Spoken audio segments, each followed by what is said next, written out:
Hi everyone, welcome back. कैसे हैं सब? तो आज हम यहाँ पे सर्कल्स के दो इंपॉर्टेंट टॉपिक्स कवर करने वाले हैं इस वीडियो के अंदर, which are orthogonal circles and radical axis. ये दोनों टॉपिक्स के ऊपर काफी इंटरेस्टिंग क्वेश्चंस बनते हैं, कॉन्सेप्ट भी काफी बढ़िया है। एक एक करके डिस्कस करेंगे दोनों टॉपिक्स को। एंड पहला हमारे यहाँ पे डिस्कशन रहेगा ऑर्थोगोनल सर्कल्स के लिए। ऑर्थोगोनल सर्कल्स बेसिकली क्या है, अगर आप यहाँ पे देखें बेसिक डेफिनेशन, तो दो सर्कल्स अगर आपके पास में है और वो अगर इंटरसेक्ट करते हैं और उनके बीच में अगर आपको 90 डिग्री मिलता है ना, दोनों सर्कल्स अगर 90 डिग्री पे इंटरसेक्ट करते हैं तो उसको हम कहते हैं ऑर्थोगोनल सर्कल्स वाला सिचुएशन, राइट। अब यहां पर बस समझने वाली बात यह है कि अब दो सर्कल्स अगर इंटरसेक्ट कर रहे हैं तो 90 डिग्री कैसे बन रहा है, ये आपको पहले यहां पे समझना पड़ेगा। सो बेसिकली हम डिफाइन करते हैं यहां पे angle between the circles as angle between the tangents at the point of intersection, ठीक है ना। तो कहानी हमारी यहां पे सिंपल है, ऐसा नहीं है कि हम यहां पे कुछ नया टेक्निक निकालने वाले हैं कि यार ऐसे कर्व्ड एंगल्स कैसे कैलकुलेट होते हैं, है ना। ऐसा बिल्कुल भी हमारा टारगेट नहीं है, ठीक है ना, क्योंकि दो सर्कल्स अगर इंटरसेक्ट होंगे तो इस तरह से इंटरसेक्ट होने वाला है जैसे कि आपको यहाँ पे इंटरसेक्शन, वो जो लेंस जैसा रीजन आपको यहाँ पे सेट्स में नजर आता है, वैसा एक्चुअली यहाँ पे इंटरसेक्शन रीजन बनेगा। But we don't have to calculate the angle like this. Angle always is basically between two rays, है ना, या फिर टू लाइंस, उनके बीच में हमारे यहाँ पर एंगल बनता है। सो हमने यहाँ पर जो आइडिया जनरेट किया है वो क्या है कि हम एंगल बिटवीन द सर्कल्स के लिए कैलकुलेट क्या करेंगे, जो इंटरसेक्शन पॉइंट है वहां पे जो टेंजेंट्स आप एक एक करके बना सकते हो दोनों ही सर्कल्स के ऊपर, उनके बीच में एंगल कितना है उसको नोटिस कर लो, ठीक है ना। सो ये होता है पहली बात तो angle between the circles. And जब ये एंगल आपको 90 डिग्री के बराबर मिल रहा होता है तो हम कहते हैं कि ये दोनों सर्कल्स फिर ऑर्थोगोनल सर्कल्स हैं, ठीक है ना। अब सिचुएशन बहुत ही इंटरेस्टिंग यहां पर आपकी बन जाती है। आप यहां पर नोटिस करो कि क्या हो रहा है, यहां पर आप नोटिस करो कि ये जो पर्टिकुलर टेंजेंट है ये किसकी टेंजेंट है, ये C2 सर्कल को टेंजेंट है। तो इसको आप बेसिकली कह सकते हैं लेट अस से T2, है ना, ये C2 की टेंजेंट है इसलिए इसका नाम T2 रख सकते हैं। और ये जो टेंजेंट आपने बनाई है एट इंटरसेक्शन पॉइंट P, वो आपने C1 पे टेंजेंट बनाई है तो इसको हम कह सकते हैं T1। लेकिन अगर मैं यहां पे एक सर्कल को पूरी तरह से यहां से हटा दूं, ठीक है ना, तो आप यहां पे नोटिस करो कि आपको क्या फील होगा अगर मैंने यहां पे C2 सर्कल को बेसिकली इमेजिन करना ही छोड़ दिया, ये ऐसा बस एक्स्ट्रा फिगर है, ऐसा अगर मैं यहां पर मान के चलूं तो मेरे पास में क्या है, एक सर्कल है और दो बेसिकली यहां पर लाइंस हैं, ठीक है ना, जिसमें से एक लाइन तो T1 है, मतलब पहले सर्कल का टेंजेंट है। Now, if I basically don't consider C2 and I directly take T2 in consideration, तो आपको यहां पर क्या नजर आता है कि यार एक ऐसी लाइन है जो परपेंडिकुलर है T1 के एट पॉइंट ऑफ कॉन्टैक्ट। तो ये डेफिनेशन तो एक्चुअली किसकी हो जाएगी, ये डेफिनेशन एक्चुअली आपके नॉर्मल की हो जाएगी। मतलब जो T2 है इस फिगर के अंदर, ये एग्जैक्टली क्या हो जाएगा, ये एग्जैक्टली आपके पहले सर्कल का नॉर्मल हो जाएगा। तो हम इसको N1 से रिप्रेजेंट कर सकते हैं, ठीक है ना, ये दोनों सेम ही है। पहले सर्कल का नॉर्मल या फिर दूसरे सर्कल का टेंजेंट एक ही बात है। एंड सेम लॉजिक आप इस्तेमाल कर सकते हो अगर आप थोड़ी देर के लिए यहां पे C1 को हटा देते हो तो आपको अगर यहां पे C2 दिख रहा है, T2 दिख रहा है और उसके साथ में T1 दिख रहा है। So T1 is basically something which is perpendicular to T2 and then also at the point of contact. So ये तो एक्चुअली नॉर्मल होना चाहिए ना। सो यही हम यहां पे मेंशन करना चाहते हैं कि यार ये एक्चुअली क्या है, आपका सेकंड सर्कल का नॉर्मल भी है, राइट। और ये क्यों हो पा रहा है, क्योंकि हम पर्टिकुलरली ऑर्थोगोनल सर्कल्स की बात कर रहे हैं, इसलिए यहां पर एंगल बिटवीन द सर्कल्स, क्योंकि एंगल बिटवीन द टेंजेंट्स क्योंकि हमें 90 डिग्री के बराबर पता है, that's why basically one of the tangents is becoming normal to the other circle. ये हर बार नहीं होगा, लेकिन जब ऑर्थोगोनैलिटी यहां पे एग्जिस्ट करेगी दो सर्कल्स के बीच में, तब ये चीज हमें देखने के लिए मिलेगी। दैट इज वाई जब ऑर्थोगोनैलिटी आपके पास में आती है तो आप ये नोटिस करते हो कि आपका जो पहला वाला टेंजेंट है वो एक्चुअली दूसरे सर्कल के सेंटर से पास होगा, क्योंकि वो दूसरे सर्कल का नॉर्मल है। तो सर्कल के केस में आपका नॉर्मल क्या होता है, सेंटर से पास होने वाला एक लाइन होता है, ठीक है ना। और वैसे ही जो दूसरे सर्कल का टेंजेंट है वो पहले सर्कल का नॉर्मल है एंड इसीलिए वो पहले सर्कल के सेंटर से पास होगा। And just because of this beautiful arrangement आपको क्या मिल सकता है, यहां पर एक राइट एंगल ट्रायंगल मिल सकता है अगर आप point of contact, sorry point of intersection कहना चाहिए इसको, point of intersection of to circles and centres को अगर ज्वाइन करते हो तो, ठीक है ना। तो यहां पे एक सुंदर सा आपको एक राइट एंगल ट्रायंगल दिखने लगेगा, ऑलराइट। अब जैसे आपको यहां पर राइट एंगल ट्रायंगल दिखता है वैसे आप यहां पे कंडीशंस की बात करना स्टार्ट कर सकते हैं कि यार how to define whether two circles are orthogonal और नॉट, ठीक है ना। क्योंकि हमारे पास में यहां पे इतना ज्यादा कैलकुलेशन अगर आता है कि यार मैं अगर ये चेक करना चाहता हूं कि दो सर्कल्स ऑर्थोगोनल है या नहीं, तो क्या मैं वाकई पहले पॉइंट ऑफ इंटरसेक्शन निकालूंगा, फिर क्या मैं वहां पे उस पॉइंट पे दोनों ही सर्कल्स की टेंजेंट की इक्वेशन लिखूंगा, फिर क्या मैं उनके बीच का एंगल नोटिस करूंगा, उनके बीच का एंगल अगर π/2 आएगा तो क्या मैं यहां पे ऑर्थोगोनैलिटी यहां पे सजेस्ट करूंगा सामने वाले को, नहीं, हमारे पास में कोई रास्ता होना चाहिए। एंड द रास्ता इज सिंपली दिस कि हम ये जो ट्रायंगल बन रहा है ना, ये हमें पता है कि ये केवल और केवल ऑर्थोगोनैलिटी के केस में ही बन सकता है।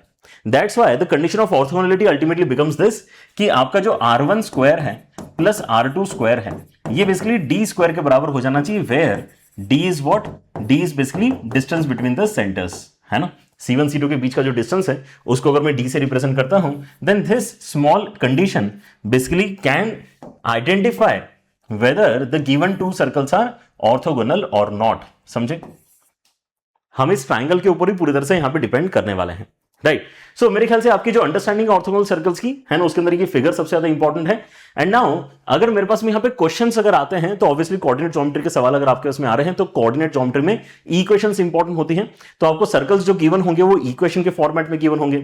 लेट से आपको यहाँ पर पहले सर्कल की इक्वेशन इस तरह से दी है, दूसरे सर्कल की इक्वेशन इस तरह से दी है, ठीक है ना। तो यहां पर क्या मैं G1 F1 C1 और G2 F2 C2 है ना, इन 6 वैल्यूज की मदद से कुछ कंडीशन निकाल के रख सकता हूं क्या, ताकि वो कंडीशन चेक करने से मुझे ऑर्थोगोनैलिटी पता चल जाए। तो वो कंडीशन जो हम यहां पे कैलकुलेट करते हैं वो कुछ इस तरह से बनती है इन 6 वेरिएबल्स के साथ में कि 2G1 G2 plus F1 F2 is equal to C1 plus C2। ऐसी कंडीशन हमारे पास बेसिकली आ रही है। एंड ये कहां से आई है, ये कोई बड़ी बात नहीं है, जो बेसिकली आपकी इक्वेशन है जो ऑलरेडी हम देख पा रहे हैं, इसी को क्या किया है हमने, कन्वर्ट कर लिया है बेस्ड ऑन द डेटा जो हमें यहां पे अभी नजर आ रहा है। डेटा क्या नजर आ रहे हैं, अगर आप ध्यान से देखें तो आपके पास में बेसिकली जो सेंटर 1 है उसका वैल्यू आ गया है minus of G1 minus of F1। जो आपका दूसरा सेंटर है उसका वैल्यू आ गया है कितना, minus of G2 comma minus of F2, right. And अगर आपके इसमें ये आ गया है वैल्यू तो D का वैल्यू हम निकाल सकते हैं ना, D का वैल्यू निकाल लेते हैं और वैसे ही R1 R2 भी हम निकालेंगे, ठीक है ना। एंड देन उस केस को है ना यहां पे जो है सिंप्लीफाई करेंगे जो हमने वहां पे अभी लिखा था। So let us first do the basic calculations. D जो है वो C1 C2 के बीच का डिस्टेंस का वैल्यू है। एंड इसको अगर मैं कैलकुलेट करता हूं तो अंडर रूट के अंदर क्या आ जाएगा, दिस माइनस दैट का होल स्क्वायर, मतलब यहां पे आ जाएगा G2 माइनस G1 का होल स्क्वायर। एंड सिमिलरली यहां पे आ जाएगा दिस माइनस दैट का होल स्क्वायर, मतलब F2 माइनस F1 का होल स्क्वायर, ठीक है ना। ऐसी वैल्यू आपके इसमें यहां पे D की बनी है। एंड ऐसी अगर मैं यहां पे R1 की बात करता हूं तो ये आ जाएगा अंडर रूट के अंदर G1 square plus F1 square minus C1। और ऐसे ही R2 का वैल्यू भी हम लिख सकते हैं काफी easily, which is R2 is equal to under root के अंदर G2 square plus F2 square minus C2, ठीक है ना। So let us apply the condition. The condition says कि आपके पास में ऐसा होना चाहिए कि D स्क्वायर जो है वो किसके बराबर हो जाए, R1 square plus R2 square के बराबर हो जाए फॉर ऑर्थोगोनैलिटी। क्योंकि ऑर्थोगोनैलिटी में हमारे पास में ये ट्राइंगल राइट एंगल ट्राइंगल बन रहा होता है और किसी सिचुएशन में राइट एंगल ट्राइंगल नहीं बनेगा। Only in case of orthogonality ये स्पेशल ट्राइंगल आपको मिल रहा होता है, ठीक है ना। सो अगर मैं यहां पे D स्क्वायर करता हूं तो ये वाला बेसिकली क्वांटिटी आएगा विदाउट अंडर रूट। सो इसको हम लिख सकते हैं G1 square plus G2 square, G1 square plus G2 square minus 2G1 G2। उसके बाद में आ जाएगा आपके इसमें F1 square plus F2 square minus 2 F1 F2, ठीक है ना। ये क्वांटिटी आ गया लेफ्ट हैंड साइड में। राइट हैंड साइड में R1 स्क्वायर और R2 स्क्वायर आएगा तो अगेन अंडर रूट हटके यहां पर आपकी वैल्यूज लिखी जाएंगी। तो ये मिलेगा आपको कितना, G1 square plus F1 square minus C1। And उसके साथ में आ जाएगा आपका G2 square plus F2 square minus C2, ठीक है ना। तो यहां पे स्क्वायर वाले टर्म्स थ्रू आउट आपके कैंसिल हो जाएंगे, चारों ही आपके terms G1 square G2 square F1 square F2 square, G1 square G2 square F1 square F2 square, ये सारे टर्म्स आपके कैंसिल हो जाएंगे। एंड देखो यहां पर आपकी कंडीशन क्या बची है, यहां से अगर आप बेसिकली दोनों साइड माइनस मल्टीप्लाई करवा लो तो यहां पे 2G1 G2 plus 2F1 F2 is equal to C1 plus C2। ऐसी आपकी कंडीशन बन रही है। जो किसकी बात है, जो किसकी कंडीशन है, ये आपके ऑर्थोगोनैलिटी की ही कंडीशन है, ठीक है। याद रहेगा क्या कंडीशन है, 2G1 G2 plus 2F1 F2 is equal to C1 plus C2, right. ये कंडीशन हमें अच्छी क्यों लगती है, क्योंकि हमें क्वेश्चन में क्या दिया हुआ होता है, क्वेश्चन में हमें इक्वेशंस दी हुई होती है ना। तो इक्वेशंस देखकर ये वैल्यूज आइडेंटिफाई करना एक्चुअली एकदम डायरेक्ट प्रोसेस है। तो rather than actually remembering this idea या फिर टेंजेंट्स के बीच में एंगल निकालने वाला आइडिया, वो काफी लॉन्ग शॉट लगता है। अगर हमने ऑलरेडी यहां पे फिगर को एनालाइज कर लिया है कि ऑर्थोगोनैलिटी में एक ट्राइंगल बनेगा, राइट एंगल ट्राइंगल बनेगा, उसके बाद में ये कंडीशन आपकी सेटिस्फाई होगी, तो हम यहां पे थ्योरी में ही बेसिकली अपनी फर्दर जो है कैलकुलेशन करके रख लेते हैं, ताकि अब ये वाली कैलकुलेशन हमें बार बार अपने क्वेश्चंस में नहीं करनी पड़ेगी। We can directly think of this equation whenever required, ठीक है ना। तो ये ऑर्थोगोनैलिटी का मेजर आइडिया है। ऑर्थोगोनैलिटी का मतलब क्या निकल कर आया कि यार दोनों सर्कल्स कैसे इंटरसेक्ट कर रहे हैं, 90 डिग्री पे इंटरसेक्ट कर रहे हैं। 90 डिग्री पे इंटरसेक्ट करने का मतलब यह है कि जो पॉइंट ऑफ इंटरसेक्शन है उस पे जो टेंजेंट्स हैं उनके बीच में 90 डिग्री का एंगल होना चाहिए, ठीक है। Alright, great. सो इसके ऊपर आपके सवाल अगर हम देखें तो इस तरह का सवाल आ सकता है right. So now the questions can be of two different patterns. एक पैटर्न होता है जिसके अंदर हम फिगर बनाना प्रेफर करते हैं, एक पैटर्न होता है जिसके अंदर हम ये जो कंडीशन है इसको डायरेक्टली यूज करना प्रेफर करते हैं, ठीक है ना। तो ये कब प्रेफर करेंगे, ऑब्वियसली जब आपके उसमें क्वेश्चन में इक्वेशंस अवेलेबल होंगी तो ये कंडीशन अप्लाई करना हम प्रेफर करेंगे।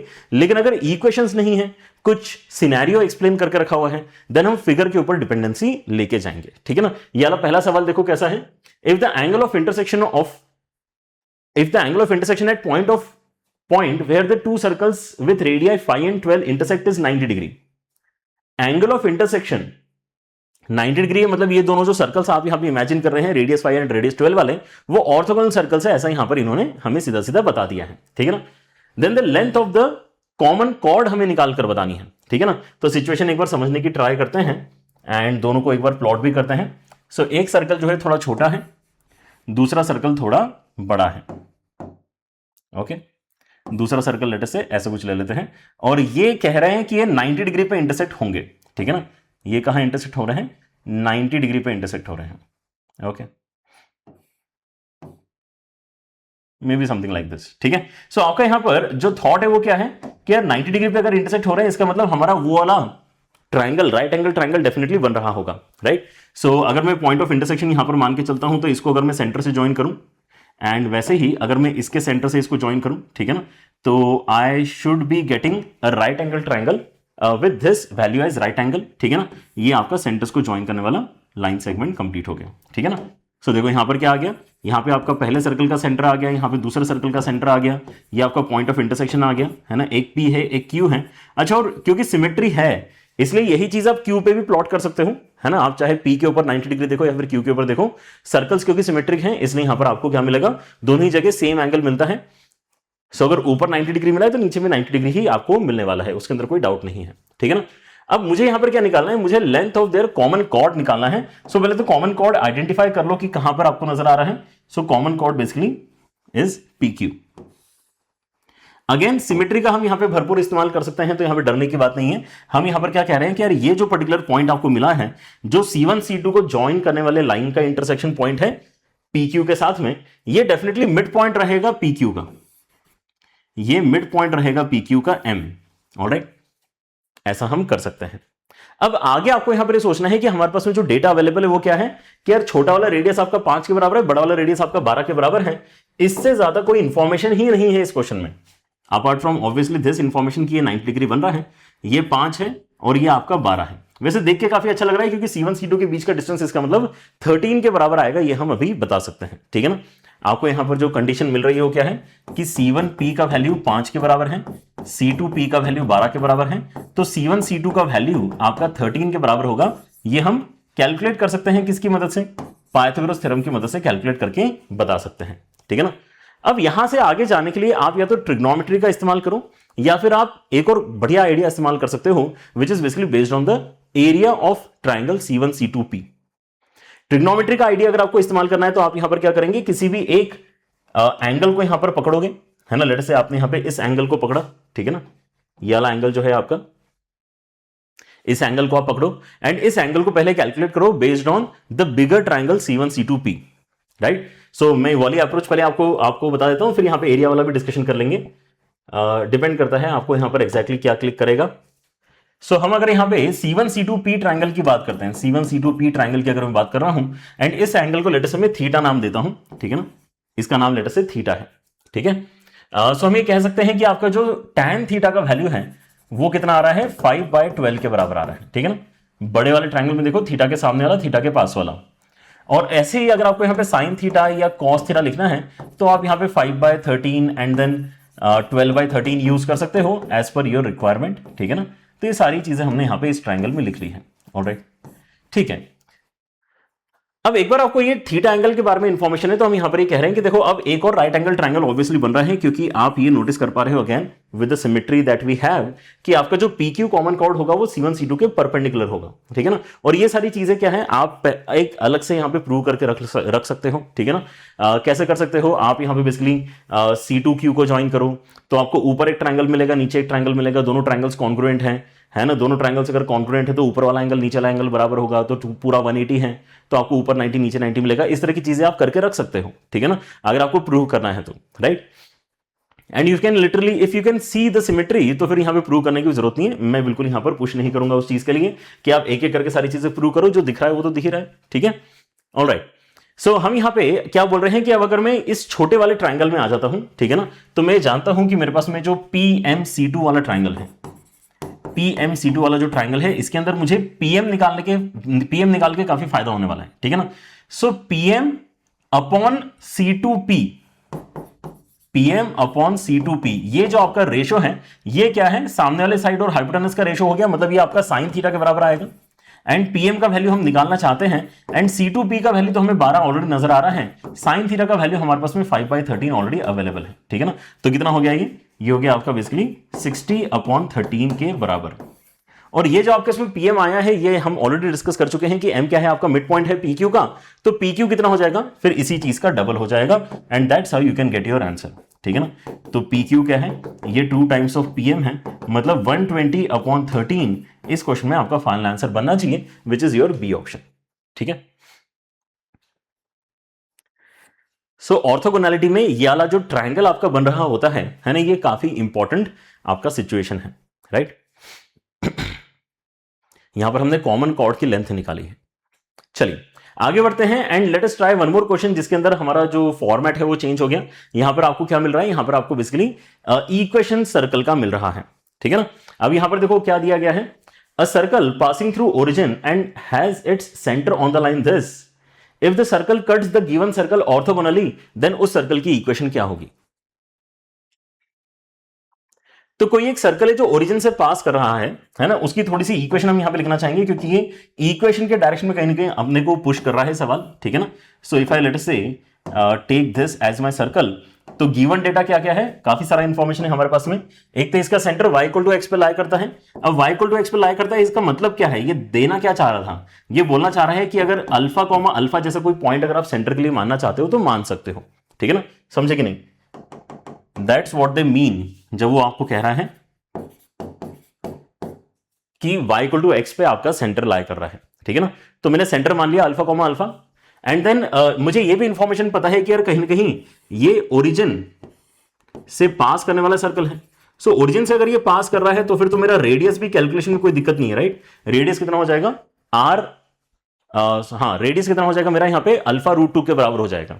कैसे निकाल रहे हैं हम यहाँ पे, OC के बीच का डिस्टेंस √ के अंदर दिस माइनस दैट का स्क्वायर, दिस माइनस दैट का स्क्वायर, ऐसे करके आप यहाँ पे अपना रेडियस एक्चुअली कैलकुलेट कर सकते हो।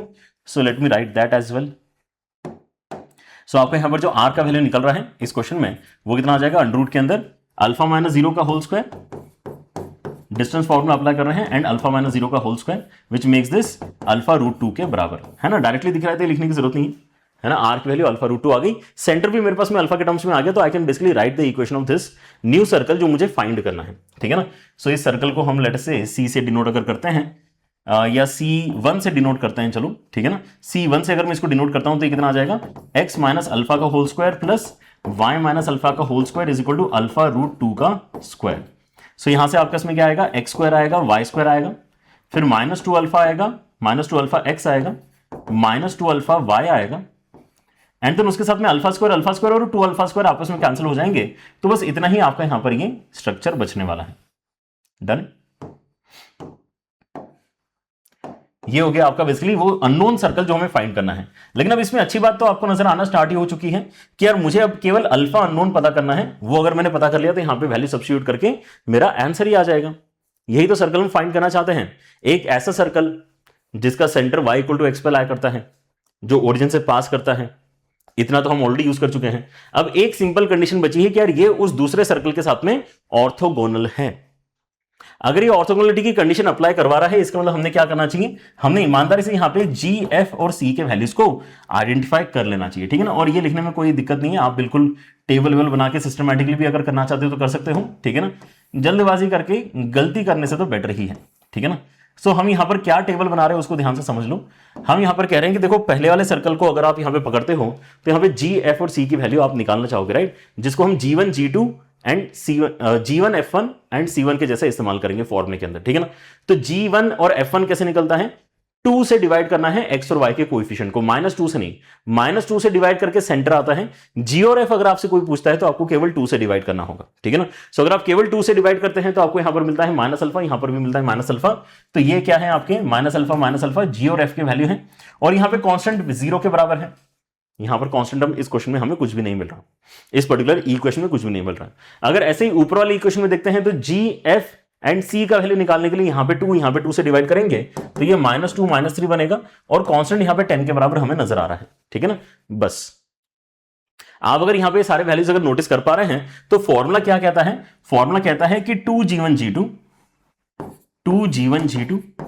Plus 2f1f2 is equal to c1 plus c2, है ना। अगर ऑर्थोगोनल है कंडीशन डेफिनेटली आपकी सेटिस्फाई होना चाहिए। सो 2g1g2 है ना, ये दोनों वैल्यूज है, कितना आ जाएगा 2 अल्फा, फिर 2f1f2 इनको मल्टीप्लाई करोगे तो 3 alpha is equal to c1 plus c2, मतलब यहां पे आ जाएगा 10, right. So 10 alpha is equal to 10, मतलब अल्फा इक्वल टू 1, और अल्फा इक्वल टू 1 अगर आ गया है तो यहां पे सब्स्टिट्यूट करके आपका आंसर आ जाएगा, ठीक है ना। अल्फा इक्वल टू 1 डालोगे तो इक्वेशन क्या बनेगी आपकी, x square plus y square minus 2x minus 2y equal to 0, ठीक है ना।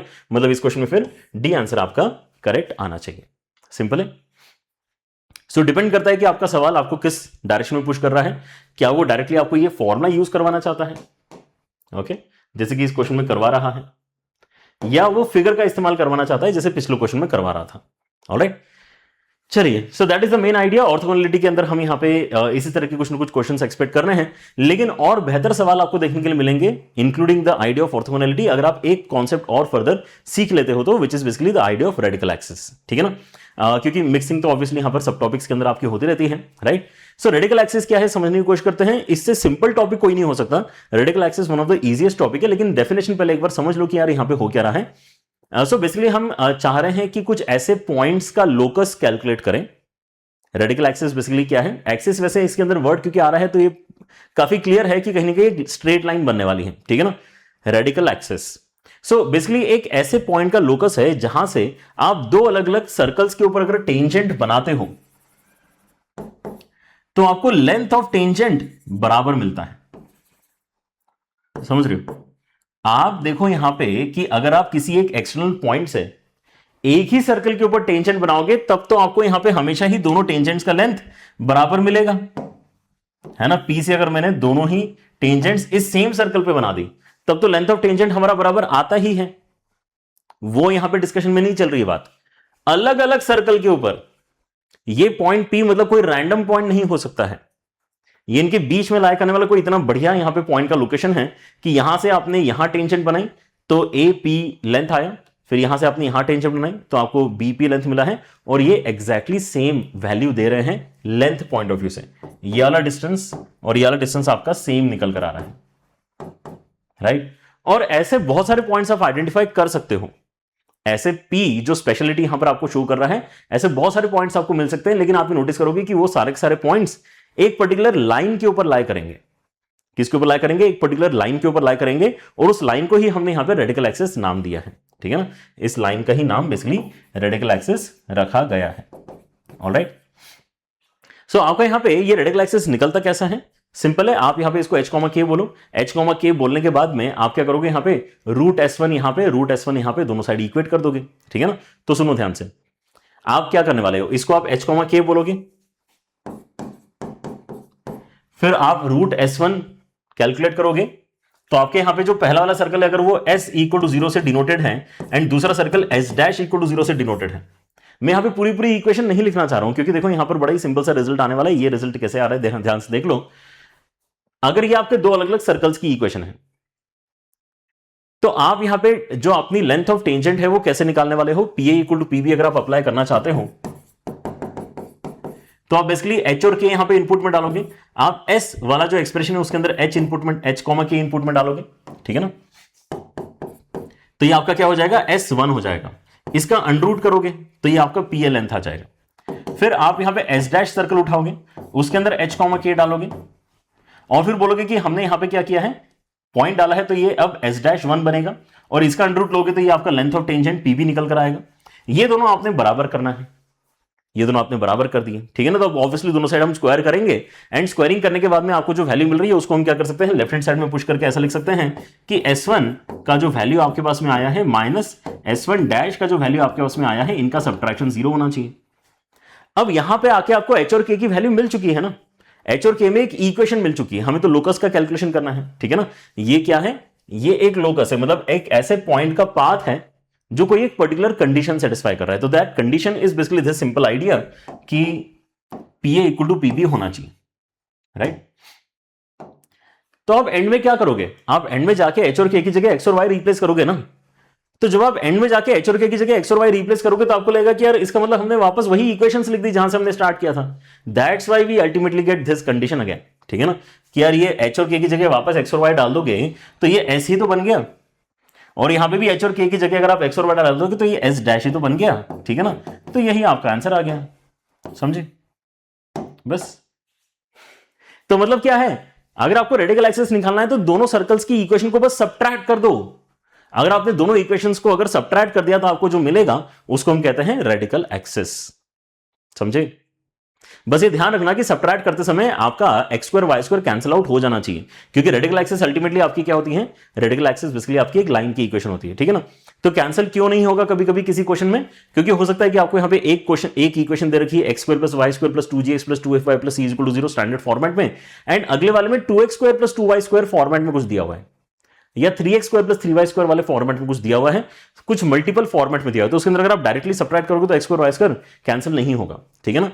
तो उस केस में क्या करना है, उस केस में आपको x स्क्वायर y स्क्वायर के कोएफिशिएंट दोनों इक्वेशन में इक्वल बनाने हैं और फिर सब्ट्रैक्ट करना है, ठीक है ना। इतना सा बस ख्याल यहां पर रखना and you should be good to go, ठीक है ना। रेडिकल एक्सिस क्या होता है, लेंथ ऑफ टेंजेंट बराबर है, और निकलता कैसा है, सिंपली दोनों सर्कल्स की इक्वेशन को सब्ट्रैक्ट करके जो लाइन आती है वही आपका रेडिकल एक्सिस होता है। इतना इजी है रेडिकल एक्सिस निकालना। अब रेडिकल एक्सिस निकालना अगर इतना इजी है तो अगर इसकी एप्लीकेशन भी फर्दर यहां पे कोई शानदार बन जाए तो फिर तो मजा ही आ जाएगा, ठीक है ना, क्योंकि कैलकुलेशन बहुत इजी है इसके अंदर, ये तो हमें समझ में आ गया, दोनों सर्कल्स को सब्ट्रैक्ट करना है।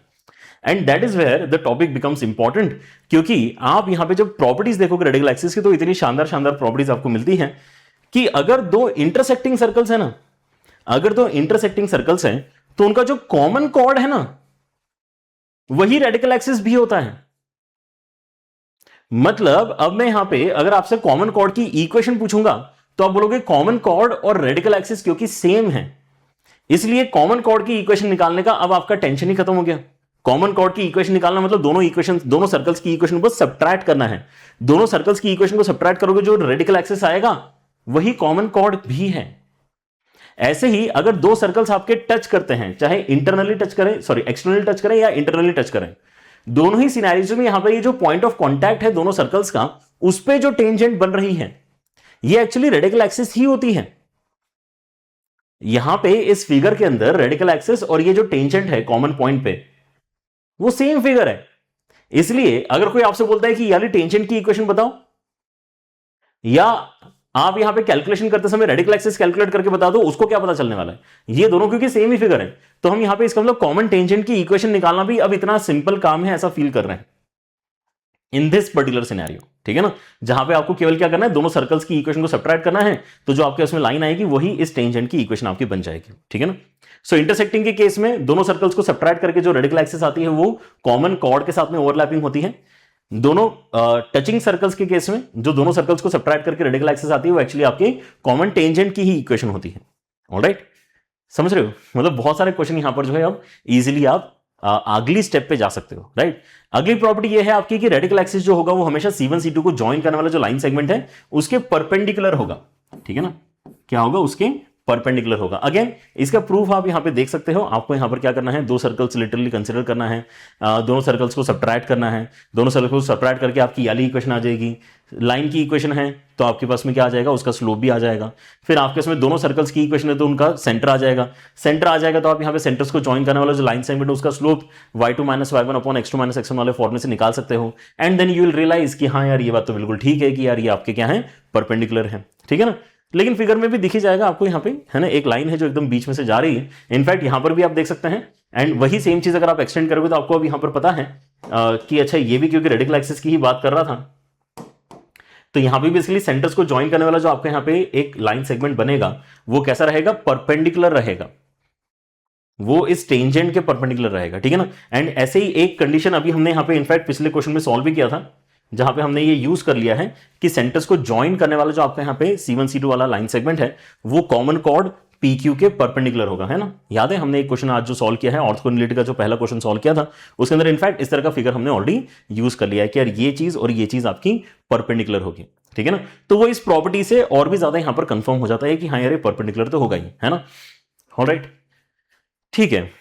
अगला यहां पर एक और इंपॉर्टेंट प्रॉपर्टी, आपका यहां पर जो कॉमन टेंजेंट्स होती है, चाहे आप यहां पे डायरेक्ट कॉमन टेंजेंट की बात करें चाहे ट्रांसवर्स कॉमन टेंजेंट की बात करें, रेडिकल एक्सिस उस सेगमेंट को हमेशा ही क्या करेगा, बाइसेक्ट करेगा। आपके यहां पर जो कॉमन टेंजेंट बन रहा है वो कहां से कहां तक बन रहा है, इस पॉइंट ऑफ कॉन्टैक्ट से लेके इस पॉइंट ऑफ कॉन्टैक्ट तक बन रहा है। तो ए और बी अगर आपका यहां पे आप देखोगे तो इन दोनों सर्कल्स के लिए क्या कहलाएगा, डायरेक्ट कॉमन टेंजेंट कहलाएगा, है ना। Length of direct common tangent जो हमने यहां पे पिछली वीडियो में कवर किया है वो बेसिकली यहां पे आपको AB के बराबर मिलने वाला है। सो आप अगर यहां पे एक रेडिकल एक्सिस भी प्लॉट कर दो इसी फिगर में, तो आप रियलाइज करते हो कि ये जो बीच वाला पॉइंट आपको मिल रहा है जो रेडिकल एक्सिस के साथ में इंटरसेक्शन पॉइंट है वो एक्चुअली AB का मिड पॉइंट है। क्यों है, क्योंकि यार यही तो डेफिनेशन है कि किसी पॉइंट से, है ना, रेडिकल एक्सिस के ऊपर खास बात क्या है कि रेडिकल एक्सिस वो सभी पॉइंट्स का कलेक्शन है जहां से लेंथ ऑफ टेंजेंट यहां पे और लेंथ ऑफ टेंजेंट वहां पे आपकी बराबर निकल कर आती है, ठीक है ना। मतलब इधर वाला डिस्टेंस इधर वाला डिस्टेंस आपका बराबर हो जाएगा, मतलब आपका जो डायरेक्ट कॉमन टेंजेंट है वो क्या हो गया, इस फिगर में बाइसेक्ट हो गया है। ऐसे ही आप यहां पे ट्रांसवर्स कॉमन टेंजेंट का भी फिगर बना सकते हो, वो भी क्या हो जाएगा, आपका बाइसेक्ट हो जाएगा। कहां पे, एग्जैक्टली रेडिकल एक्सिस के साथ में जो इंटरसेक्शन पॉइंट आ रहा है वहां पे, ठीक है। Alright, so this is your fourth property. Next two properties क्या है हमारे पास में, only concentric circles do not have a radical axis. This is very very important. आपके जो कॉन्सेंट्रिक सर्कल्स होंगे उनकी इक्वेशन में क्या यहां पर आप खास बात नोटिस करते हो कि एक्स स्क्वायर वाई स्क्वायर तो देखो हर सर्कल के अंदर होता है। अब अगर आप कॉन्सेंट्रिक सर्कल ले लोगे तो एक्स का कोएफिशिएंट और वाई का कोएफिशिएंट भी आपका सेम आ जाएगा। Only constant terms are different because radius is different, ठीक है ना। तो ऐसे दो सर्कल्स को अगर आप सब्ट्रैक्ट करोगे तो वेरिएबल बचेगा ही नहीं, एक्स स्क्वायर भी कैंसिल हो जाएगा, वाई स्क्वायर भी कैंसिल हो जाएगा, एक्स भी कैंसिल हो जाएगा, वाई भी कैंसिल हो जाएगा, तो उसके इसमें कोई रेडिकल एक्सिस आएगी ही नहीं आपके पास में, ठीक है ना। So that's why this is the only scenario जहां पे रेडिकल एक्सिस नहीं मिलेगी। अगर थोड़ा भी सर्कल इधर उधर है, राइट, भले ही एक सर्कल के अंदर दूसरा सर्कल है, हमें दिक्कत नहीं, हम रेडिकल एक्सिस बना सकते हैं, right.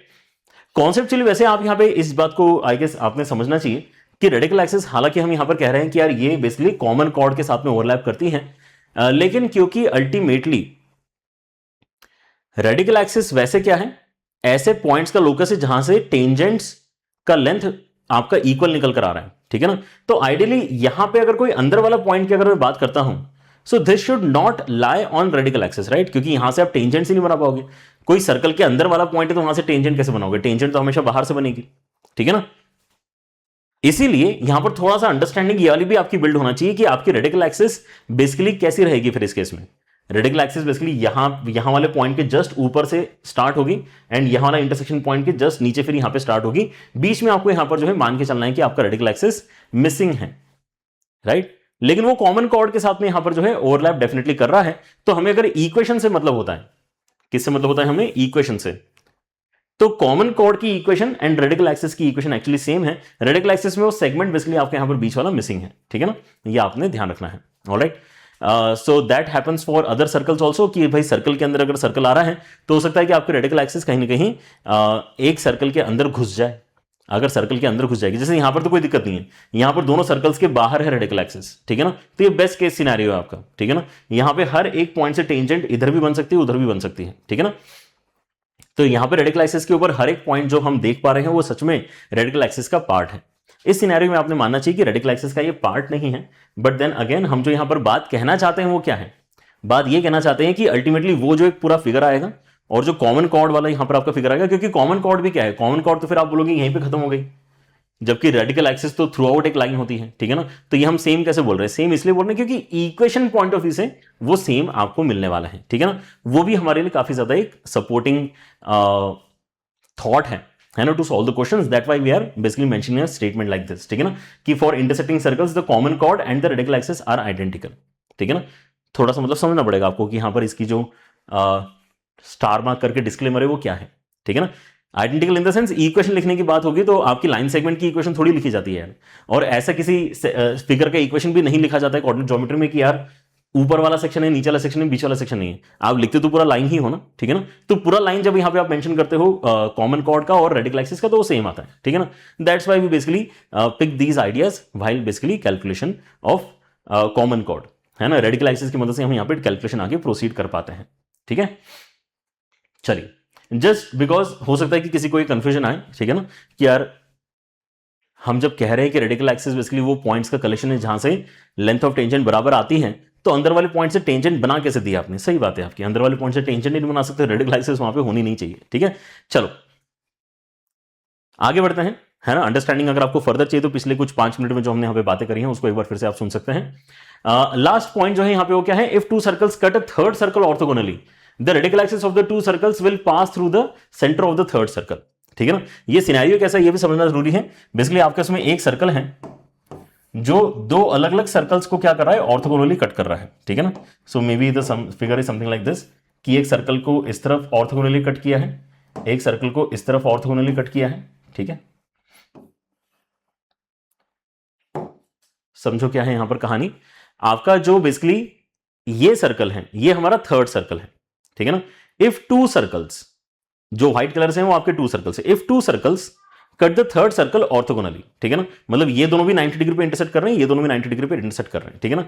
The radical axis of the two circles, मतलब व्हाइट सर्कल्स की जो रेडिकल एक्सिस यहां पर बनेगी, व्हाइट सर्कल्स की रेडिकल एक्सिस अगर हमें बनाना है तो हम यहाँ पे काफी अच्छे से अब यहाँ पे एक थॉट लेके आगे बढ़ सकते हैं, ठीक है ना, कि यार इनके सेंटर्स को ज्वाइन करने वाला जो लाइन है, ठीक है ना, उसके परपेंडिकुलर ही कहीं ना कहीं आपकी क्या आने वाली है, रेडिकल एक्सिस आने वाली है, ठीक है ना। तो रेडिकल एक्सिस आपकी जो बनेगी परपेंडिकुलर डायरेक्शन में वैसे कुछ आ जाएगी। तो आप यहां पे नोटिस करोगे कि यार ये जो आपने बना दिया है फिगर, ये कहां से पास होगा, ये जो आपने radical axis basically white circles की बना दी है, ये जो थर्ड सर्कल है उसके सेंटर से पास होगा, ये जो थर्ड सर्कल का सेंटर है वहां से ये पास होगा, ठीक है ना, C3 से पास करेगा। क्लियर है आइडिया। अगेन आप प्रूव करना चाहते तो कर सकते हैं, लेकिन इसके लिए क्या है, फिर 3 सर्कल्स चाहिए होंगे, तीनों सर्कल्स में फर्दर आपको यहां पर एक कंडीशन भी मीट करनी पड़ेगी कि ये दोनों ऑर्थोगोनल है, ये भी ऑर्थोगोनल है, ठीक है ना। तो इसको आप एज ए रिजल्ट यहां पर अभी पता कर लो, ज्यादा यहां पर इसका इस्तेमाल होता नहीं है। मोस्टली यहां पर जो इस्तेमाल में आती हैं चीजें वो ये वाली 2 चीजें डेफिनेटली काफी ज्यादा देखने के लिए मिलती है, ठीक है ना। चलो तो हम यहाँ पे अपना डिस्कशन अभी यहाँ पे रेडिकल एक्सिस के ऊपर आगे बढ़ाते हैं। अभी हमने रेडिकल एक्सिस को केवल थियोरेटिकली डिस्कस किया है, ठीक है ना। रेडिकल एक्सिस क्या होता है, कैसे कैलकुलेट होता है, ठीक है ना। सर्कल्स को सब्ट्रैक्ट करके जो इक्वेशन आती है वही आपकी रेडिकल एक्सिस होती है, ठीक है ना। एंड देन क्वेश्चंस में कभी कभी जो है रेडिकल एक्सिस वर्ड नहीं यूज किया जाता है, लेकिन कॉमन कॉर्ड या कॉमन टेंजेंट की बात होती है तो वहां पर हमें समझना पड़ता है कि यार ये एक्चुअली रेडिकल एक्सिस की इक्वेशन लिख के भी काफी इजीली क्वेश्चन सॉल्व किया जा सकता है, ऐसा हमें समझना पड़ता है, ठीक है ना। तो वो क्वेश्चंस हम यहां पे अब देखते हैं कैसे आपको यहां पे डिस्गाइज्ड फॉर्मेट में क्वेश्चन बेसिकली पूछे जाते हैं। यहां पर देखो बोला है कि length of common cord of these circles आप निकाल के बताओ। अब कहीं पर भी ये मेंशन नहीं है कि यार यहां पे आप रेडिकल एक्सिस को यूज करो, यहां पे केवल कॉमन कॉर्ड की बात चल रही है, ठीक है ना। लेकिन हम जानते हैं यहां पे कि यार 2 अलग अलग सर्कल्स है और कॉमन कॉर्ड की बात चल रही है, तो अगर मैं कैलकुलेशन नहीं भी करूं तो मुझे पता है कि यार ये इंटरसेक्टिंग सर्कल्स तो जरूर होंगे, इंटरसेक्टिंग सर्कल्स नहीं होंगे तो कॉमन कॉर्ड कैसे बनेगा, ठीक है ना। तो मैं यहां पे पोजीशन ऑफ सर्कल चेक नहीं कर रहा हूं, आइडियली वैसे करना चाहिए कि यार देखते हैं यहां पे कि यार इनका सेंटर कहां कितना दूर है, फिर इनके जो रेडियस की वैल्यू है वो कैसी है, ठीक है ना। ऐसा हमने सब कुछ नोटिस करना चाहिए, बट मैं नहीं कर रहा हूं, मैं उस चीज को स्किप कर रहा हूं। क्यों? क्योंकि अगर ये पूछ रहा है कॉमन कॉर्ड का लेंथ पूछ रहा है मुझसे, तो कॉमन कॉर्ड बन रहा होगा। कॉमन कॉर्ड क्यों बन रहा होगा? क्योंकि सर्कल्स इंटरसेक्ट कर रहे होंगे। तो मैं मान के चल रहा हूं कि क्वेश्चन पूछने वाला समझदार है, ठीक है ना। तो लेंथ ऑफ कॉमन कॉर्ड अगर मुझे यहां पे निकालना है तो कॉमन कॉर्ड की इक्वेशन लिखना अब हमारे लिए एक्चुअली काफी आसान काम है, ठीक है ना। क्या है यहां पर समझने वाली बात? कॉमन कॉर्ड की इक्वेशन लिखना हमारे लिए अभी इजी है थोड़ा, क्योंकि कॉमन कॉर्ड की इक्वेशन कैसे आ सकती है? दोनों सर्कल्स को केवल सब्ट्रैक्ट करके आ सकती है, ठीक है ना। लेकिन अगर मैं ऐसा करता हूं तो मैं आगे क्या सोच रहा हूं, मतलब अगर मैं ऐसा करता हूं तो देखो मजा तो बहुत आ रहा है सोचने में कि हमें यहां पर ये जो बेसिकली एक लाइन है इसका इक्वेशन मिल जाएगा। कॉमन कॉर्ड को अगर मैं अभी यहां पे पी क्यू से डिनोट करता हूं तो मेरे पास में पी क्यू का इक्वेशन आ जाएगा काफी आसानी से, by just doing S minus S dash is equal to 0, है ना। मतलब रेडिकल एक्सिस के थॉट से हम ये काम कर सकते हैं, ओके। ये वाली इक्वेशन अगर मेरे पास में आ जाती है तो हम यहां पर बेसिकली क्या सोच रहे हैं कि यार देखो आपके इसमें वाला सर्कल जो है ये थोड़ा कॉम्प्लिकेटेड सा सर्कल है, इसमें सेंटर और रेडियस उतने अच्छे नहीं निकल रहे हैं, लेकिन यहां पे आपका सेंटर काफी अच्छा है, ठीक है ना। लेट अस से यहां पर मैं मान लेता हूं कि मेरा पहले सर्कल का सेंटर है विच इज ओरिजिन, ठीक है ना। ओरिजिन हमारा सेंटर है, ठीक है ना। क्योंकि हमें यहां पे ऑलरेडी पता है कि आपका जो रेडियस है वो √12 के बराबर है, तो मैं इस चीज को भी एक्चुअली क्या कर सकता हूं, मार्क कर सकता हूं यहां पे ओपी डिस्टेंस को मार्क कर सकता हूं एज 12 के बराबर। ठीक है ना, मुझे निकालना क्या है, मुझे पी क्यू का लेंथ निकालना है, मुझे कॉमन कॉर्ड का लेंथ निकालना है, मतलब मुझे पी क्यू का लेंथ निकालना है। ठीक है ना, √12 सॉरी, यहां पे जो हमारा रेडियस है कितना है, √12 के बराबर है। ऑलराइट, सो मैं क्या कर सकता हूं, मैं बेसिकली बोल सकता हूं कि ऐसा करते हैं कि ये लाइन का इक्वेशन अगर आपके इसमें आ जाएगा ना, तो वहां से ओरिजिन से परपेंडिकुलर ड्रॉप डाल देते हैं। ओरिजिन से अगर मैं परपेंडिकुलर ड्रॉप डालूंगा, ओरिजिन से अगर मैं परपेंडिकुलर ड्रॉप डालता हूं, ठीक है ना, और उसकी लेंथ अगर मैं कैलकुलेट कर लेता हूं, तो हम ये गारंटी कर सकते हैं कि यार आपके पास में ऊपर वाला जो सेक्शन यहां पर बन रहा है उसकी लेंथ आ जाएगी, है ना, और ये जो आपका यहां पे परपेंडिकुलर ड्रॉप गिरा है ये डेफिनेटली आपका मिड पॉइंट रहेगा कहीं ना कहीं, तो उसी को डबल कर देंगे तो पीक्यू का आंसर आ जाएगा। ये थॉट प्रोसेस हम यूज कर सकते हैं अगर हमारे पास में पीक्यू का इक्वेशन रहेगा तो। ठीक है ना, सो पहले पीक्यू का इक्वेशन निकालते हैं, फिर ये जो सर्कल है इसको भूल जाओ, क्योंकि इसने ऑलरेडी जितना काम करना था उतना कर दिया है ना, क्योंकि सब्ट्रैक्शन में उसका यूज हुआ है, ऐसा नहीं कि वो सर्कल हमने डिस्कार्ड कर दिया है, सब्ट्रैक्शन में यूज हुआ है, उसकी मदद से ही एक पर्टिकुलर इक्वेशन आपकी कॉमन कॉर्ड की बनी है। ठीक है ना, अब कॉमन कॉर्ड है आपके पास में, सेंटर है आपके पास में, रेडियस है आपके पास में, परपेंडिकुलर ड्रॉप निकाल लो, उससे आपका पीएम आ जाएगा, पीएम का डबल करके पीक्यू आ जाएगा, that is what is your answer. ठीक है ना, चलो कैलकुलेशन कंप्लीट कर लेते हैं। सर्कल्स को सब्ट्रैक्ट करना है तो ध्यान से करना, x² + y² - 12, ये आपका सर्कल का इक्वेशन बेसिकली कंसिडरेशन में आएगा, सब कुछ एक तरफ लेके जाना होगा आपको। ठीक है ना, और यहां पे आ जाएगा आपका x² + y² - 4x + 3y - 2 = 0। सो x² y² कैंसिल हो रहे हैं, मतलब ये सिचुएशन आपकी एकदम बढ़िया है, कोई इसके अंदर जो है फॉल्ट नहीं है, जो बनेगा क्योंकि वो लाइन का इक्वेशन बनेगा, रेडिकल एक्सिस एक लाइन होती है। ठीक है ना, माइनस माइनस प्लस हो जाएगा तो आपको यहाँ पे 4x मिलेगा, -3y मिलेगा, एंड देन यहाँ पे आपको -10 मिल रहा है साथ में एज द फाइनल कॉन्स्टेंट। सो ये आ गया आपका रेडिकल एक्सिस। ठीक है ना, अब मैं क्या करना चाहूंगा, ओरिजिन से इसके ऊपर परपेंडिकुलर ड्रॉप निकालना चाहूंगा। सो ओरिजिन से अगर मैं परपेंडिकुलर ड्रॉप कैलकुलेट करता हूं इस पे, राइट, तो 0 0 एंड देन -10, और नीचे आ जाएगा अंडर रूट के अंदर a² + b², तो यहाँ पे 4² 3² मतलब कितना आ जाएगा, यहाँ पर अंडर रूट के अंदर सॉल्व करके 5 आ जाएगा, मतलब ये कैलकुलेट करके आपको मिल रहा है 2 के बराबर। ठीक है ना, तो ये वाली वैल्यू आपको 2 के बराबर मिल चुकी है। तो हम यहाँ पे आप अपना ट्राइंगल पकड़ते हैं एंड उस ट्राइंगल में पाइथागोरस थ्योरम अप्लाई करते हैं। ठीक है ना, कौन सा ट्राइंगल लेना चाहते हैं इस पॉइंट पे, हम ट्राइंगल हम लेना चाहते हैं OMP। OMP ट्राइंगल में हम यहां पे देख रहे हैं कि आपके पास जो PM है वो कैसे आ सकता है, अंडर रूट के अंदर हाइपोटेनस का स्क्वायर माइनस परपेंडिकुलर का स्क्वायर, मतलब 2 का स्क्वायर। ठीक है ना, तो कितना आ जाएगा, ये आ जाएगा 2√2 के बराबर, और इसी का डबल करके आपके पास में क्या आ जाना चाहिए, 4√2, मतलब आपका क्या आ जाना चाहिए, यहाँ पे रिक्वायर्ड आंसर आ जाना चाहिए। ठीक है ना, क्योंकि आपका जो PQ है वो बेसिकली 2 टाइम्स ऑफ PM है, एंड ये बनेगा आपका 4√2 एज फाइनल आंसर। 4√2 मतलब यहाँ पे A ऑप्शन आपका करेक्ट होना चाहिए। ठीक है, सो ऐसे सवालों में आपका रेडिकल एक्सिस का थॉट इस्तेमाल हो जाता है। ठीक है ना, जहां पर अपफ्रंट किसी ने बोला नहीं है कि वो रेडिकल एक्सिस का क्वेश्चन है, बट वो है, सॉल्व करने में आप उसके अंदर रेडिकल एक्सिस का थॉट इस्तेमाल कर रहे हो। ऑलराइट, चलिए अगला क्वेश्चन देखो। अब यहां पे कॉमन टेंजेंट की बात चल रही है। The common tangent to the circles this and that also passes through the point that. अब समझो यहां पे आप पिछला वीडियो जैसे में जाके देखना, ठीक है ना, जहां पर हमने कॉमन टेंजेंट की बात करी है, ठीक है ना, उसके अंदर जो हमने लास्ट क्वेश्चन सॉल्व किया था बहुत ही खतरनाक क्वेश्चन था। उसके अंदर हमने कौन सा लॉजिक इस्तेमाल किया था कि यार हम पहले सेक्शन फॉर्मूला से जो दोनों टेंजेंट से वो कहां पे जाके मीट करेंगी, है ना, वैसा कुछ हम यहाँ पे बेसिकली पॉइंट निकालते हैं, फिर वहां से हम बेसिकली अपनी टेंजेंट्स की इक्वेशन लिखते हैं। सो कॉमन टेंजेंट्स की इक्वेशन लिखना सर्कल के केस में थोड़ा यहाँ पर टाइम टेकिंग टास्क होता है, राइट। और उसके अंदर भी हमने पहले नोटिस किया था, उस क्वेश्चन में भी आप अगर जाके देखते हो कि यार सर्कल्स का ओरिएंटेशन एक्जैक्टली है कैसा, क्योंकि सर्कल की ओरिएंटेशन पे डिपेंड करेगा ना कि मेरे पास में कितने टेंजेंट्स आएंगे। सो अगर तो इस क्वेश्चन में ऐसे सर्कल्स अगर बन जाते हैं तो फिर तो हालत खराब हो जाएगी एकदम अपनी। अगर एक सर्कल ऐसा है, एक सर्कल अगर ऐसा है, तो मेरे पास में तो चार टेंजेंट्स आएंगी। ये पूछ रहा है कि जो आपकी कॉमन टेंजेंट्स आएंगी, 4 कॉमन टेंजेंट्स आपके यहां पे अगर बाय चांस आ गई तो एक एक करके चारों पे चेक करना पड़ेगा कि कौन कौन से पॉइंट लाई कर रहे हैं, कौन कौन से पॉइंट लाई नहीं कर रहे हैं, ठीक है ना। तो ऐसा लग रहा है कि ये कुछ ज्यादा ही डिफिकल्ट सा बन रहा है सवाल, ठीक है ना। हो सकता है कि यहां पर कुछ अच्छा हमें सिचुएशन मिले अगर मैं चेक करूं तो। जैसे पिछले क्वेश्चन मैंने आपको बोला था कि मैं चेक नहीं करना चाह रहा हूं क्योंकि वहां पे कॉमन कॉर्ड की बात चल रही थी, तो मैंने यहां पे R1 R2 and then C1 C2 के बीच का डिस्टेंस ये नहीं देखा था। मुझे पोजीशन ऑफ सर्कल्स में डाउट ही नहीं था कि इस तरह का कुछ बनेगा। क्योंकि इस तरह का नहीं बनेगा तो क्वेश्चन कैसे सॉल्व होगा, ठीक है ना। So that way I was pretty confident कि ऐसा ही फिगर बनना चाहिए। यहां पे आई वांट टू चेक कि एग्जैक्टली क्या हो रहा है। तो C1 पहला सर्कल अगर मैं उसको बोलता हूं तो उसका सेंटर 0 0 पे है एंड रेडियस की वैल्यू आपकी यहां पर जो है कितनी है, सॉरी, रेडियस की वैल्यू आपकी 2 के बराबर है, ठीक है ना।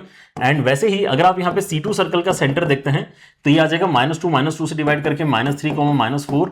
एंड अगर आप यहां पे R2 की बात करते हैं तो अंडर रूट के अंदर आपको इसका स्क्वायर प्लस इसका स्क्वायर मतलब 916 एंड माइनस कांस्टेंट मतलब यहां पे -24, ये आ जाएगा आपका कितना, ये आ जाएगा 7 के बराबर, ठीक है ना। तो आपको दोनों यहां पर जो है रेडियस पता चल चुके हैं, सेंटर्स पता चल चुके हैं, तो हम यहां पर क्या करेंगे, इनके बीच का डिस्टेंस भी निकाल के डी वैल्यू कैलकुलेट करेंगे। सो डी वैल्यू क्या होती है, C1 C2 जो सेंटर से उनके बीच का डिस्टेंस। सो अंडर रूट के अंदर कितना आ जाएगा, 0 माइनस दिस का स्क्वायर, 0 माइनस दिस का स्क्वायर मतलब 9 एंड देन 0 माइनस दिस का स्क्वायर मतलब 16। तो ये डिस्टेंस आ गया आपका 5 के बराबर।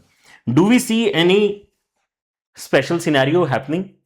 डेफिनेटली हो रहा है। डी का वैल्यू किसके बराबर है, डिफरेंस ऑफ रेडियस के बराबर है, ठीक है ना। ये बहुत अच्छी सिचुएशन हमें यहां पे मिल गई है। डी जो है R1 माइनस R2 के मॉड के बराबर है, ठीक है ना। तो ये कंक्लूड क्या करता है, इतना छोटा सा रिजल्ट, कि ये इंटरनली टचिंग सर्कल्स हैं। ये जो सिनेरियो है ये कैसा है, ये देखते से हम यहां पर अपना जो फिगर बनाएंगे उसके अंदर एक सर्कल बड़ा है, दूसरा सर्कल छोटा है, और दूसरा जो छोटा सर्कल बन रहा है वो पहले सर्कल को एग्जैक्टली इंटरनली टच कर रहा है, ठीक है ना। और जैसे ही ऐसा सिचुएशन है हमें पता चला, वैसे अब यहां पर कॉमन टेंजेंट तो एक ही बनेगी, और अगर यहां पे कॉमन टेंजेंट अगर आप बोलते हो कि एक बनेगी तो वो एग्जैक्टली वही वाली कॉमन टेंजेंट होगी जो रेडिकल एक्सिस के साथ में ओवरलैप करती है, समझे कि नहीं। ये वाली प्रॉपर्टी हम पढ़ के आए हैं अभी, ठीक है ना, कि भाई रेडिकल एक्सिस जो आपकी बनने वाली है वही कॉमन टेंजेंट भी है, वही आपका कॉमन टेंजेंट भी है। That's why calculating common tangent is pretty easy now in this question, कि यार बस सब्ट्रैक्ट ही तो करना है तो कॉमन टेंजेंट आपकी यहां पर आ जाएगी, ठीक है ना। So let us do that. Common tangent, दोनों सर्कल्स को अगर मैं सब्ट्रैक्ट करता हूं तो सर्कल 1 एंड सर्कल 2, ठीक है ना, तो क्या आ जाएगा यहां पे x square plus y square -4, ये सर्कल 1 आ गया।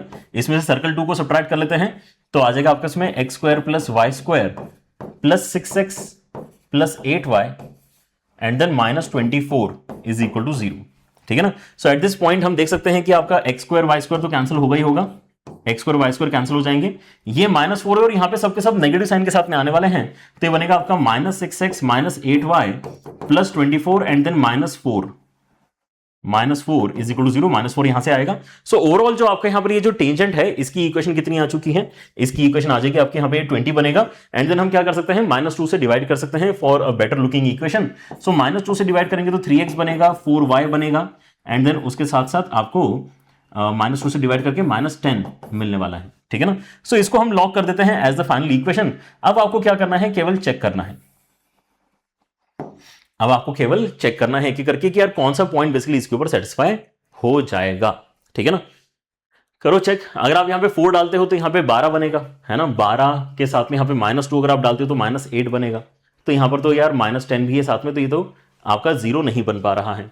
-6 और 4 अगर आप यहां पे डालते हो, -6 आपने यहां पे डाल दिया तो -18, यहां पे 4 डाल के आपका यहां पर ऑलरेडी जो है वैल्यू जो है नेगेटिव में चला गया है। 6 एंड -2 अगर आप यहां पे डालते हैं तो ये 18 है, -2 डाल के यहां पर -8 बना और ये -10। अब यहां पर ये कॉम्बिनेशन सही बैठ रहा है क्योंकि 18 -8 -10 0 बनता है, तो सी ऑप्शन आपका करेक्ट आ जाएगा, ठीक है। सी ऑप्शन इस क्वेश्चन में करेक्ट हो गया, राइट। सो सवाल आपके रेडिकल एक्सिस के ही हैं, लेकिन आपको यहां पे अपफ्रंट कोई बोलेगा नहीं कि वो रेडिकल एक्सिस कैलकुलेट करने की, है ना, यहां पे डिमांड है। इसलिए कई बार बच्चों को यह भी लग सकता है कि यार हमने तो पीवाईक्यूज इतने सारे सॉल्व किए हैं, रेडिकल एक्सिस के ऊपर तो कोई सवाल ही नहीं मिल रहा हमें। अरे ये सब सवाल आपको मिलेंगे, लेकिन आपको समझ में तो आना चाहिए कि रेडिकल एक्सिस का क्वेश्चन है, ठीक है ना। आपको लग रहा है कॉमन टेंजेंट का क्वेश्चन है, आपको लग रहा है कॉमन कॉर्ड का क्वेश्चन है, हाँ, लेकिन सॉल्व करने का तरीका अगर आप देखोगे तो उसके अंदर रेडिकल एक्सिस इन्वॉल्व है, ठीक है।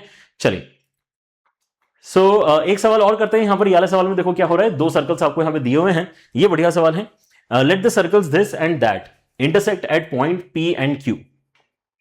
Tangents are drawn to the circle S at P and Q. Then point of intersection of tangents कितना होगा, ठीक है ना। तो अगर आप यहां पे ऑन द फेस इस क्वेश्चन को देखते हो तो ऐसा लगता है कि यार काफी कुछ कैलकुलेशन करनी है, लेकिन फिर से जो भी आइडिया हम डिस्कस करके आए हैं, ठीक है ना, वो देखो क्या है। तो अभी यहां पे फिर से मैं ज्यादा चेकिंग नहीं कर रहा हूं। चेकिंग का मतलब क्या है, कि यार क्या ये जो सेकंड सर्कल है वाकई उसका रेडियस बड़ा है कि मैंने तो ये भी चेक नहीं किया। इंटरसेक्ट तो देखो ये कर ही रहे हैं, इतना तो हमें यहां पर पता है कि हाँ ये इंटरसेक्ट कर रहे हैं, इन्होंने बोल के रखा है तो हम उसको मना क्यों करेंगे। वो बोल रहे हैं कि इंटरसेक्ट कर रहे हैं तो कर रहे होंगे तभी बोल रहे हैं, ठीक है ना। इतना तो हम क्वेश्चन की बात मान लेंगे, ठीक है ना। उससे क्या होता है हमारा टाइम बचेगा। पिछले क्वेश्चन में चेक करना सेंस बना रहा था, क्योंकि अगर मैं चेक नहीं करूंगा तो मैं काफी दिक्कत में फंस जाऊंगा, है ना। ये हमने फील किया था कि यार इस क्वेश्चन में तो यार अगर दो सर्कल्स हैं, कॉमन टेंजेंट की बात चल रही तो चार चार कॉमन टेंजेंट आ सकती हैं, उन चारों की इक्वेशन निकालनी पड़ेगी तब जाके पॉइंट मैं यहाँ पे जो है चेक कर पाऊंगा। तो हम बड़े टेंशन में थे, लेकिन हमने बोला कि नहीं यार एक बार पोजीशन चेक करते हैं, कुछ अच्छा सिनेरियो बन रहा है क्या। तो डेफिनेटली अच्छा सिनेरियो बन रहा था और एकदम से क्वेश्चन फिर सॉल्व हो गया using the concept of radical axis, ठीक है ना। यहां पे intersect at point P and Q इतने शानदार तरीके से बोल रहा है तो मैं क्यों मना करूं इसको, है ना। बोल दिया उसने कि दोनों सर्कल्स इंटरसेक्ट कर रहे हैं तो कर रहे हैं, राइट। अब अपने फिगर में इतना सा ही गड़बड़ हो सकता है बस कि यार हमने ये नहीं चेक किया ना, हालांकि आप चेक करो काफी आसानी से यहां पे चेक करते आएगा कि यार हमने सर्कल 1 को यहां पर थोड़ा छोटा दिखाया है, सर्कल 2 को हमने थोड़ा बड़ा दिखा दिया है, ठीक है ना। हो सकता है कि दोनों के रेडियस इक्वल आ जाएं, या फिर हो सकता है कि यार पहले वाले का रेडियस एक्चुअली बड़ा निकले दूसरे वाले के कंपैरिजन में, तो थोड़ा फिगर इधर उधर बन सकता है, ठीक है ना। लेकिन फिगर से तो वैसे हम अपना आंसर कैलकुलेट नहीं करने वाले, हम तो इक्वेशन सॉल्व करके अपना आंसर कैलकुलेट करने वाले हैं। So that should not be an issue. ये हमें अपना डायरेक्शन बस अच्छे तरीके से दे दे फिगर, वही कब सफिशिएंट है, ठीक है ना। Alright, so circle this and that intersect at point P and Q, tangents are drawn to the circle S, मतलब ये वाले सर्कल पे जिसका सेंटर अभी ओरिजिन है एंड रेडियस आपका कितना है √12 के बराबर है, ठीक है ना। ये जो आपका सिनेरियो है, यहां पे जो आपने टेंजेंट सब बनाई है ये कहीं जाके इंटरसेक्ट करती है, तो आपको वो पॉइंट ऑफ इंटरसेक्शन निकाल के बताना है, right. So this is the interesting part कि अगर आप P पे टेंजेंट बनाते हो on the first circle and Q पे टेंजेंट बनाते हो ऑन द फर्स्ट सर्कल, तो ये कहीं तो इंटरसेक्ट करेंगे। वो इंटरसेक्शन पॉइंट लेटर से अभी के लिए हम यहां पे R नाम देते हैं उसको, तो हमें ये R वैल्यू निकाल कर बतानी है, लेटर से इसको मैं अल्फा बीटा नाम दे देता हूं। सो अल्फा बीटा फाइंड करना एक्चुअली आपका टारगेट हम बन गया, ठीक है ना। सो कैसे करेंगे इस क्वेश्चन को, कैसे कर सकते हैं। अगेन ये क्वेश्चन रेडिकल एक्सिस की मदद से बहुत इजीली सॉल्व किया जा सकता है। आप यहां पे सोचो कि देखो मैं यहां पर अगर ये अल्फा बीटा ऑलरेडी इसको नाम दे रहा हूं, तो अब ये सर्कल तो पहली बात आप भूल जाओ, ये सर्कल जो बड़ा वाला जो मैंने राइट हैंड साइड में किया है उसको भूल जाओ। हमारा ये जो छोटा सर्कल है और यहां पर ये जो टेंजेंट्स है ये कहने का इंपॉर्टेंट रोल प्ले कर रही है।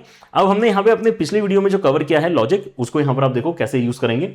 हमें बोलेंगे कि आर के पर्सपेक्टिव से अगर मैं देखता हूं देन ये जो पी क्यू है this actually is chord of contact, क्योंकि आपने आर से दो टेंजेंट्स बनाई है, फिर पॉइंट ऑफ कॉन्टैक्ट पी और क्यू आया है और वहां पर आपने बेसिकली एक लाइन ड्रॉ कर दी है पी क्यू को ज्वाइन करते हुए।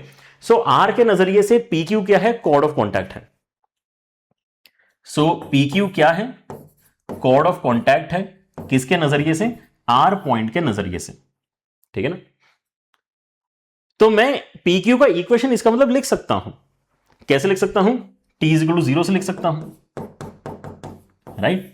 सो t इज इक्वल टू 0 अगर मैं यहां पे अप्लाई करूंगा तो क्या होगा, देखो जरा, t इक्वल टू 0 अगर मैं अप्लाई करता हूं तो मेरे पास सर्कल ये वाला है एंड मेरा जो पॉइंट है वो अल्फा बीटा है, कोई दिक्कत ही नहीं है, ठीक है ना। सो पी क्यू का जो इक्वेशन में यहां पे एक्सपेक्ट कर रहा हूं in terms of alpha beta, that is basically x square की जगह x x one, y square की जगह y y one and then -12 is equal to 0। So we are expecting कि पी क्यू कुछ ऐसा नजर आना चाहिए based on the data of alpha and beta. लेकिन अब हम यहां पर लॉजिक अपना फिर से चेंज करते हैं। ये जो आपने पी क्यू का इक्वेशन बताया है इसको भी हम समझ गए कि आपने यहां पे अपना नजरिया बेसिकली क्या रखा है, ये वाला रखा है, ठीक है ना। ये कैसी वाली बात हो गई कि यार इंसान तो सेम है, राइट, इंसान तो सेम है, ठीक है ना। लेकिन आपके जो रिलेशनशिप्स हैं उनके बेसिस पे आपके यहां पर जो है नाम चेंज होते रहते हैं, ठीक है ना। आप जिस पर्सन को आप पापा बोल रहे हो, ठीक है ना, कोई दूसरा बच्चा उस पर्सन को, उसी सेम पर्सन को मामा बोल रहा है, समझ रहे हो, या कोई दूसरा बच्चा आके उसी पर्सन को चाचा बोल रहा है, ठीक है।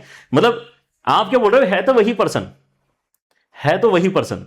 जब मैंने इस पॉइंट ऑफ व्यू को इस्तेमाल किया तो इस पर्सन की जो कैलकुलेशन है वो t इक्वल टू 0 से हो गई, ठीक है ना।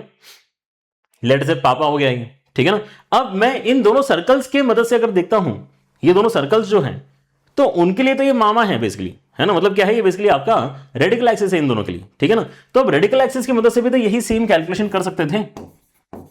आपके पास में जो निकल कर आएगा वो फिर से पी क्यू का ही तो इक्वेशन निकल कर आएगा। सो अगर मैं यहां पे उस लॉजिक को इस्तेमाल करता हूं कि यार ये पी क्यू क्या है, ये तो रेडिकल एक्सिस है, यूजिंग व्हाट लॉजिक, कि ये आपके एस और एस डैश का सब्ट्रैक्शन है, ठीक है ना, ऐसा भी तो हम बोल ही सकते हैं।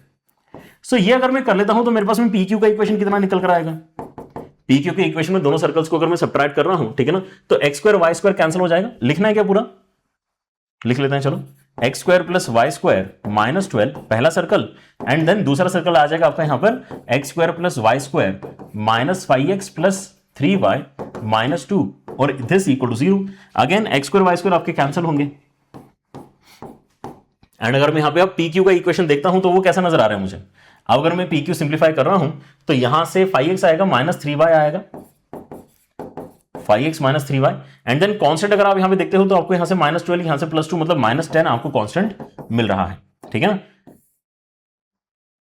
तो अब देख के लग रहा है कि यार ये पी क्यू का इक्वेशन है, अरे लेकिन है तो सेम ही फिगर ना, तो दोनों चीजें सेम आना चाहिए। ये वाला जो वैल्यू लिखा है और ये जो वैल्यू लिखा है ये तो एक्जैक्टली सेम होना चाहिए। मतलब हम यहां पर अब क्या कर सकते हैं, इन दोनों को कंपेयर कर सकते हैं, और कंपेयर करके सीधे सीधे हमें क्या मिल जाएगा, अल्फा और बीटा के वैल्यूज ही मिल जाएंगे, ठीक है ना। सो ये हो गया आपका बेसिकली कंपेरिजन के लिए first equation of P Q, ये हो गया second equation of P Q, and हम अब यहां पर बोलेंगे कि बोथ आर सेम, ठीक है ना। सो हम यहां पर बोलते हैं कंपेयर कर लेते हैं, कंपेयर 1 एंड 2। कंपेयर करने का मतलब क्या है, या तो आप डायरेक्टली यहां पे कोएफिशिएंट्स के रेशियोज को लिखना यहां पे स्टार्ट कर दूं, या फिर आप यहां पे एक काम कर सकते हो कि ये जो कांस्टेंट है इसको उस तरफ ले जाके बेसिकली 12 से डिवाइड करवा लो तो राइट हैंड साइड में 1 आ जाएगा, इस कांस्टेंट को उस तरफ ले जाके 10 से डिवाइड कर दो तो राइट हैंड साइड में 1 आ जाएगा।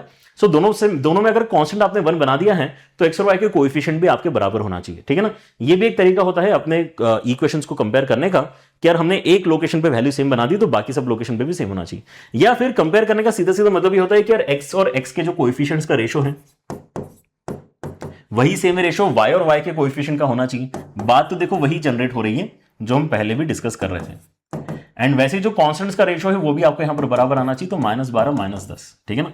तो एक बार आप इसको कंपेयर कर लो, एक बार आप इसको कंपेयर कर लो। सो अल्फा का वैल्यू किसके साथ कंपेयर हो रहा है, 5 टाइम्स ऑफ ये कितना है वैल्यू आपका, माइनस साइन कैंसिल करके 6/5 के बराबर है ना, तो ये आ जाएगा आपका 6 के बराबर, अल्फा आ गया आपका 6 के बराबर, ठीक है ना। और ऐसे ही आप एक बार कैलकुलेशन कर लो किसके लिए, ओके एक बार आप कैलकुलेशन यहां पे कर सकते हैं बीटा के लिए, तो उसमें आप सेकंड वाले को कंपेयर कर लोगे। सो बीटा कितना निकल कर आएगा, ये हो जाएगा बेसिकली -3 इंटू 6/5, तो आ जाएगा -18/5 के बराबर, राइट। बस डन है। ऑप्शन चेक कर लो कौन सा वाला मैच कर रहा है, 6, -18/5, 6, -18/5 बढ़िया है, पहले ऑप्शन के साथ में यहां पर मैचिंग हमारी हो गई, तो ये आपका करेक्ट आंसर निकल कर आ रहा है, ठीक है ना। अगेन यू सी कि इस क्वेश्चन में कोई भी आपको फोर्स नहीं कर रहा था कि नहीं रेडिकल एक्सिस फाइंड करो, आपने एक ऐसा थॉट जनरेट किया जिसके अंदर रेडिकल एक्सिस लिख के आप इजीली कैलकुलेशन को आगे बढ़ा पा रहे हो, ठीक है ना। सो दैट्स इट, है ना। इस तरह के क्वेश्चंस आपको यहां पर करते आना चाहिए, एंड जैसे जैसे आप आगे बढ़ेंगे कोनिक सेक्शंस पढ़ोगे, है ना, तो आपको पैराबोला इलिप्स हाइपरबोला में भी यहां पर जो धीरे धीरे कॉन्सेप्ट्स पता चलेंगे, फिर यहां पे और भी फर्दर मिक्सिंग होगी, right? So that is where you will find some more interesting questions. Now the only concept which remains for discussion in this chapter circles is basically family of circles, जिसको हम अगली video में cover करने वाले हैं, and then we'll get started with the discussion of conic sections. All right, so see you guys in the next one. Take care. Bye bye.